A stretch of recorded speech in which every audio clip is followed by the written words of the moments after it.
The opioid crisis, yes ma'am, is a crisis.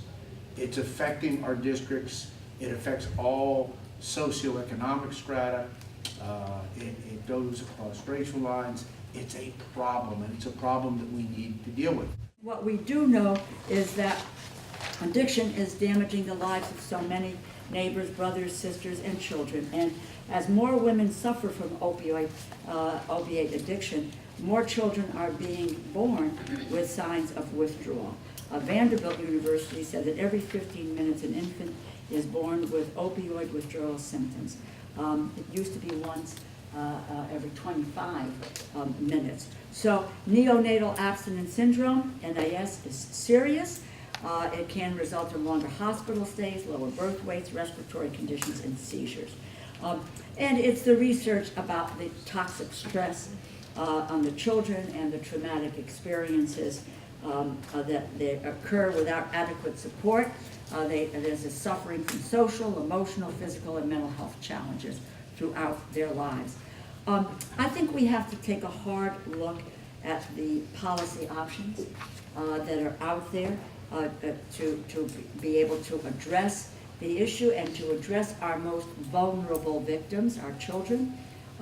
And again, the solution cannot be tearing families apart. That was what past treatment has been, and placing taking babies away from their parents who were struggling with addiction, putting the responsibility on hospitals, and then going into a foster care system.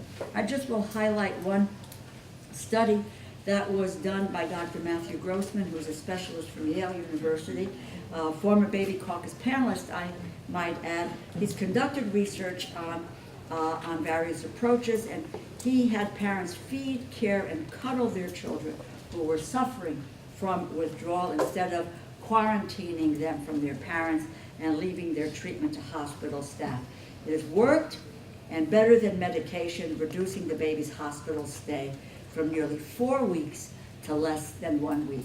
And if you can't get them on the humanity of this, then you get them on the fact that it saves money.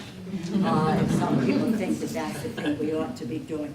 So we need to stop punishing parents and children for substance abuse. That means all of us, and all of us in this room. We are all in positions in which we can have an effect on public policy. We've got data, we've got research, we've got committed experts in the area, and we need to take that expertise and that data, and we need to translate it into public policy initiatives that can help to make the difference. We're running out of time, my friends. Every 15 minutes a child is born with opioid withdrawal symptoms. So we have not a minute to lose. But babies, 0 to 3, we want to make sure that all children get proper nutrition, get a better chance at life, they get better social skills. We want to make sure, why? Because when they grow up, they're better citizens, they're healthier, they're wiser, they're more productive.